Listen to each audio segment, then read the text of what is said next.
بہت بڑی فین ہوں سیریسلی, اور آج مجھے پتا چلا کہ آپ تو مجھ سے چھوٹے بھی بہت ہیں. میں تو سمجھ رہی تھی میرے جتنے ہی ہوں گے. میں کافی ایج ہے میری, ایسی بات ہے, ایسی بات. اچھا مجھے یہ بتائیں, اتنی سینسرشپ چل رہی ہے, برا حال کر دیا ہے, میرے کپتان کا نیریٹو ابھی تک کیسے بچا ہوا ہے؟ آپ کو پٹواریوں کی بیک ہے یا کہیں اور سے اجازت ملی ہوئی ہے؟ اچھا, پٹواریوں کے بڑے مزے کی بات بتاؤں کہ پٹواری کبھی مجھے ملتے ہیں نا تو وہ, اور وہ اپنی طرف سے جب تعریف کرتے ہیں تو میں ان کو پہلے سے ایک وارننگ دے دیتا ہوں کہ بھائی آپ ایک بات ذہن میں رکھیے گا, جو تہاڈا ٹائم آئے گا نا تو ਉਹਦੇ ਵਾਸਤੇ بھی ساڈے کو سامان تیار ہے. We are not going to leave you. If wherever you go wrong, we are going to hit you over there. ابھی تو وہ ڈیموکریسی کا ستارہ بنے ہوئے ہیں, اس لیے ہم کچھ نہیں کہنا. حالانکہ ابھی جب یہ قدغن لگی ہے سوشل میڈیا پہ تو یہ بیچ تو نواز شریف صاحب کا بویا ہوا تھا, لیکن ہم اس لیے ابھی کرٹیسائز نہیں کر رہے بیکاز ہم پرو ڈیموکریسی ایبسولوٹلی نیریٹو کو فالو کر رہے ہیں. مجھے تھریٹس آن سوشل میڈیا آئی ہیں. پرائم منسٹر ہاؤس کے ترجمان کی جانب سے ریکویسٹ کی گئی آن ایئر پروگرام کے اندر کہ جی یہ پلیز میرا کپتان کہنا بند کر دیں, تو آپ ان کو میرے وزیر اعظم کہہ دیں. تو ہم نے بلکہ 1 مہینے کے لیے ان کو کہنا بھی شروع کر دیا میرے وزیر اعظم. We give him that chance, but what we wanted, ہم نے ساتھ یہ بھی کہا کہ جس دن آپ نے اگلا بڑا یو ٹرن لیا تو میرے کپتان واپس آ جائے گا. اور وہی ہوا کہ وہ تو ہو نہیں سکتا کہ یو ٹرن نہ ہو, تو یو ٹرن تو ہونا ہی تھا. تو ہم نے تقریباً کوئی 20-25 دن 1 مہینہ انتظار کیا اور اس کے بعد پھر میرے کپتان واپس آیا. لیکن ہیونگ سیڈ دیٹ, میرے کپتان کہنے کا مقصد قطعی طور پہ ان کی انسلٹ کرنا نہیں ہے. It is just a way to respect him and request him کہ خدا کے لیے اس طرح گورننس نہیں ہوتی, اس طرح کام نہیں ہوتا, اپنی گورننس پہ دھیان دے. دیٹس اٹ, کوئی مقصد نہیں ہے ان کی انسلٹ کرنا, قطعی نہیں. آبویسلی. اچھا آپ پہ ایک اور الزام بھی لگتا ہے کہ آپ کو لفافہ ملتا ہے پی ایم ایل این کی طرف سے, اور آپ مریم نواز کے واٹس ایپ گروپ پہ بھی ہیں. اچھا, یہ فون میرا سامنے پڑا ہوا ہے اور میں نے پہلے بھی 2-4 دفعہ یہ بات کی ہے. پورے پاکستان سے 22 کروڑ عوام میں سے کوئی بھی کبھی بھی میرا فون نمبر ایکسپریس نیوز پہ تشریف لے آئے, کبھی بھی آ کے, مطلب بائی چانس سڑک پہ چلتے پھرتے میرا فون مجھ سے لے لیں اور ان سے کہیں گے جی میں نے چیک کرنا ہے آپ کا واٹس ایپ گروپ جو ہے وہ کس کے ساتھ ہے, آ کے فون کھول لیں. ایک بات. اچھا دوسری بات یہ جو لفافے والی بات ہے, مزے کی بات, میں حیران اس بات کے اوپر ہوتا ہوں. 1.5 سال سے پی ٹی آئی کی گورنمنٹ ہے.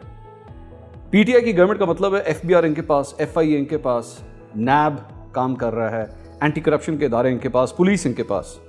اگر ہم اتنے کرپٹ ہیں, آپ لوگوں نے اتنے بڑے سیاستدانوں کے فرنٹ مینز ڈھونڈ لیے, ان کی منی ٹریلز نکال لی, ان کی کرپشن نکال لی, ہم جیسے ایک چھوٹے سے آدمی کے لفافے نہیں ڈھونڈ سکتے؟ تو ڈھونڈے بیٹھ کے کیوں نہیں ڈھونڈتے, ہم تو حاضر ہیں. اور مزے کی بات آپ کو یہ بتاؤں کہ مجھے 12 سال ہو چکے ہیں اس میڈیا کی فیلڈ کے اندر. 12 سال کے اندر میرے جو ٹوٹل ایسٹس ہیں, آپ حیران ہوں گے یہ سن کے, ایک گاڑی ہے اور ایک سی جی 125 ہے, کیونکہ 125 چلانے کا شوق بڑا ہے. وہ تو ہر لڑکے کو ہوتا ہے, وہ شوق پورا کر لیتے ہیں. اور میں شاید بڑے مزے کی آپ کو بات بتاؤں کہ پاکستان کے ٹاپ 10 یا 15 اینکرز میں سے میں واحد اینکر ہوں گا جو آج بھی آفس کبھی کبھار 125 پہ جاتا ہے. اور لوگ مجھے دیکھ کے حیران ہوتے ہیں جی آپ 125 پہ آئے, میں کہ مجھے مزہ آتا ہے, میگی گڈی چلانا مزہ آتا ہے. سو آئی لو اٹ. میں ایک بڑا سمپل قسم کا آدمی ہوں, نہ مجھے یاشیاں کرنے کا شوق ہے, نہ مجھے کوئی اس قسم کے شوق پال رکھے ہیں. اینی ون, پوری پاکستان تحریک انصاف میں سے کسی بھی سیاسی جماعت کا کوئی بھی رہنما, وہ چاہے کتنا ہی بڑا ہو کتنا ہی چھوٹا ہو, میرے گھر کے دروازے اس کے لیے کھلے ہیں, میرے بینک اکاؤنٹ اس کے لیے کھلے ہیں, آئے آ کے پورا دن میرے ساتھ گزارے, دیکھے میرا لائف سٹائل کیسا ہے, کتنا کو میں امیر آدمی ہوں, کتنے کو لفافے. انہیں سمجھنے دیں, سڑتے ہیں تو سڑنے دیں. اچھا آپ نمبر 1 ایتھلیٹ تھے جسم میں, آپ نے اس زمانے میں اسٹیج بھی کیا, آپ نے اسکول کے زمانے میں, ایکٹر کیوں نہیں بنے, یہ ایک اینکر کیسے بن گئے؟ کیونکہ ماشاء اللہ لکس بھی تھی. نہیں آپ کا شکریہ. پہلی بات تو یہ ساری ویسے کوالٹیز آپ کے اندر, میرے اندر نہیں ہے. دوسری بات یہ ہے کہ کالج کے زمانے میں ایک فیشن شوٹ ایک کیا تھا, چھوٹا سا, تو والد صاحب تک یہ بات پہنچی اور انہوں نے کہا ایکڑ لائن تو لگ گیا. تو میں نے کہا جی وہ ویسے ہی مجھے کسی نے بلایا تھا, میں اللہ دی قسم نہ کوئی پیسے لیتے نہ کچھ ہے, میں تو ایویں شوقیہ کیا.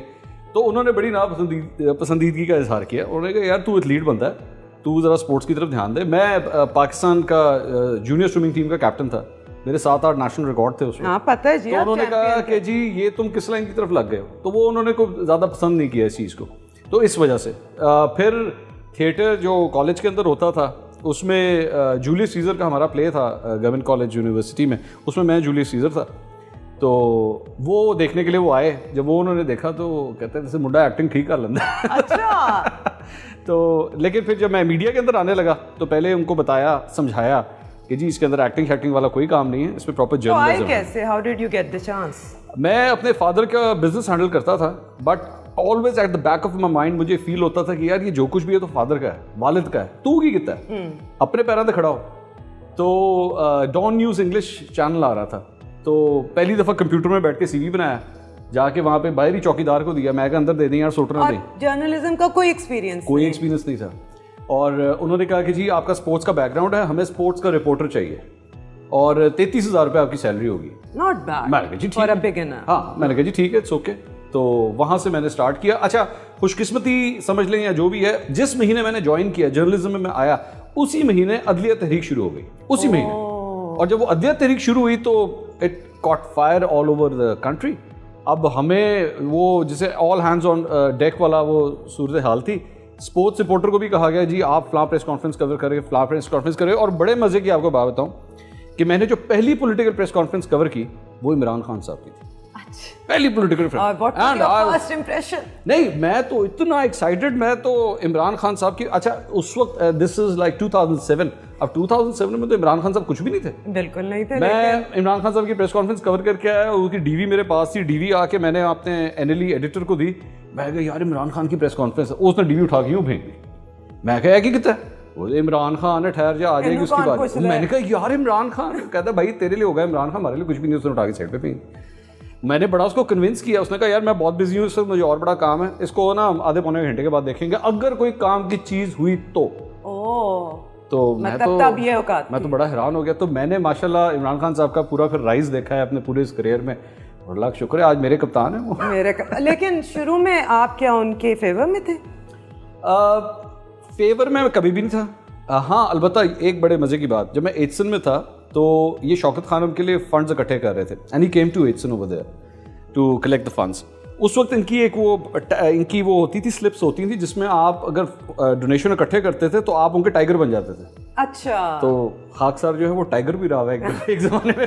میں بھی رہی ہوں, آپس کی بات ہے, میں تو جلسوں میں. آج بھی اگر اس ہاسپٹل کے لیے اگر کچھ کرنا پڑے تو I am willing to go to any length. Exactly the same thing I say, کہ اگر کہیں پیسہ ڈونیٹ کرنا ہے تو آنکھیں بند کر کے آج بھی میں شوکت خان کو دوں گی, لیکن میں ووٹ عمران خان کو اب کبھی نہیں دوں گی.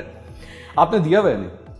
بہت پہلے, اس دفعہ نہیں دیا. میں کبھی نہیں کیتا ویسے میں تو سی جیت گئے, میں تو میرا تو منہ بڑا کالا ہوا ہے. اچھا آج کل جو میڈیا کے حالات ہیں, آپ ماشاءاللہ ایک جسے کہنا چاہیے میڈیا اسٹار بھی ہیں, شہرت بھی انجوائے کرتے ہیں, لیکن آپ کی ہی فرٹرنیٹی میں لوگوں کو 10-10 مہینے کی تنخواہیں نہیں مل رہی, لوگ خودکشیاں کرنے پہ مجبور ہو رہے ہیں. کبھی گلٹ محسوس ہوتا ہے کہ آپ جیسے اور بھی اینکرز مل کے کوئی سٹینڈ نہیں لے سکے ان کے لیے؟ میرا خیال میں ہماری جو فرٹرنیٹی ہے, اور میں اس میں بات کر رہا ہوں اسپیسیفکلی اینکرز کی, ہمارے اینکرز کے درمیان کسی قسم کی آپس میں کوآرڈینیشن نہیں ہے. اینکرز کے درمیان ایسے گروپس ضرور ہیں جن کی آپس میں مل کے فیلڈنگ ہوتی ہے. فیلڈنگ سے مراد وہ آپس میں بیٹھ کے ٹاپکس ڈسکس کرتے ہیں, آپس میں ڈیسائیڈ کرتے ہیں ہاں ہم بھی اس ٹاپک پہ کریں گے, وہ نظر آ جاتا ہے آپ کو, ان کی ایک سنکرونائزیشن نظر آتی ہے. لیکن ایز فار ایز میڈیا کے لیے اسٹینڈ لینے کی بات ہے, مجھے ہارڈلی کوئی ایسی ایفرٹ نظر آتی ہے جس کے اندر ہم مل کے کچھ کر سکیں. میڈیا کو صرف جس طرح آپ نے ایک بڑے امپورٹنٹ ایشو کے اوپر آپ نے روشنی ڈالی, اس طرح کئی اور ایشوز ہیں. سینسرشپ کی ہی جس طرح ابھی تھوڑی دیر پہلے بات ہو رہی تھی, اینکرز کے حوالے سے اینکرز زیادتی کر جاتے ہیں, غلط خبر دیتے ہیں, غلط اینگلز دیتے ہیں. ڈاکٹر شاہد مسعود کا ایک کیس ہے بڑا امپورٹنٹ, آپ کو یاد ہوگا, ٹھیک ہے, پورے ملک کو پاگل کر دیا تھا انہوں نے. اس کے اندر میں حیران ہوں, آپ یقین کیجئے میں آج پہلی دفعہ یہ بات شیئر کرنے لگا ہوں. وہ کیس چل رہا تھا, میں نے اس دوران ڈاکٹر شاہد مسعود کا ایک انٹرویو کیا تھا, اور جی مجھے یاد ہے, جی آپ نے تو ڈھیر کے رکھ دیا. اس کے بعد ڈاکٹر شاہد مسعود کو سپریم کورٹ میں بھی بلایا گیا تھا, وہاں پہ بھی کافی ان کی کلاس ہوئی تھی. اس وقت دیٹ پرٹیکولر اینکر, ایک اور اینکر ہے, میں ان کا نام نہیں لینا چاہتا, وہ اس وقت بڑے مشہور اینکر ہیں. مجھے انہوں نے ایک دفعہ نا اس کیس کے دوران سائٹ پہ لے گئے, وہ کہتے ہیں او یار منصور تو کی کرنا پہ, میں کہا جی کی ہے, او یار تو ڈاکٹر شاہد مسعود کے پیچھے پہ ہے. میں نے کہا جی آپ دیکھے تو سی اس نے حرکت کیا کی ہے, ایک چھوٹی سی بچی کے اوپر کون سا کیس ہے, اس کے اوپر تم بیٹھ کے جھوٹی خبریں دے رہے ہو. اور یار تم سیاست دانوں کے حوالے سے صبح شام بیٹھ کے تم جو مرضی خبر دو, ایک بچی کے کیس کے اوپر اس قسم کی خبر دے رہے ہو. اتنی سنسنی پھیلا دی کہ جس کی کوئی حد نہیں ہے. آپ ذرا ایشو دیکھیں کیا ہے. کہتے ہیں نہیں تم یہ دیکھو, میری بات سنو, آج اگر ڈاکٹر شاہد مسعود کو انہوں نے پکڑ لیا نا تو کل کو پھر ہماری بھی باری ہوگی.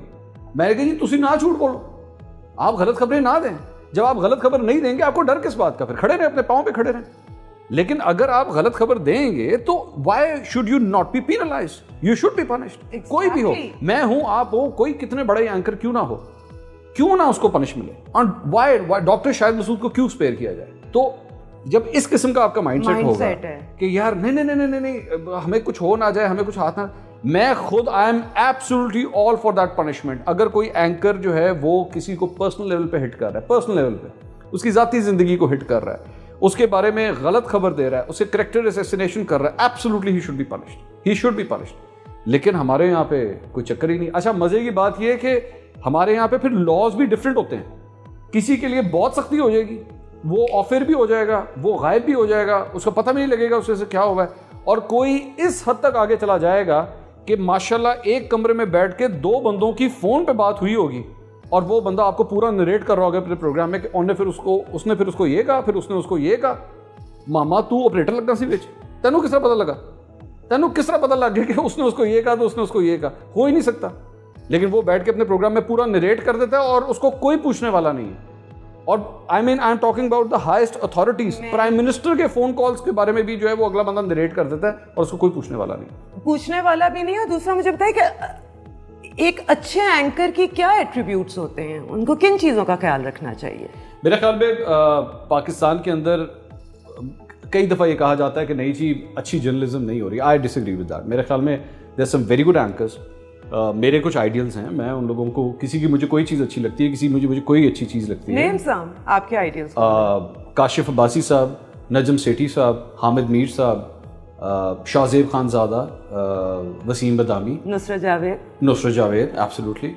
میرے خیال میں دیز آر ونڈرفل پیپل. اور ہر بندے کی نا ایک اپنی کوالٹی ہے. مطلب میں وسیم کے ساتھ میں نے کام بھی کیا ہے, ہم لوگ اے آر وائی میں اکٹھے تھے. وسیم کا جو 1-on-1 انٹرویو کرنے کا سٹائل ہے مجھے بہت پسند ہے. شاہزیب کا 1-on-1 جو پروگرام کرنے کا سٹائل ہے مجھے بہت پسند ہے. میں اور کاشف بھائی آج اب ایک ہی ٹائم سلاٹ پہ کام کر رہے ہیں لیکن وہ میرے بڑے بھائیوں کی طرح. اچھا. میں نے ان سے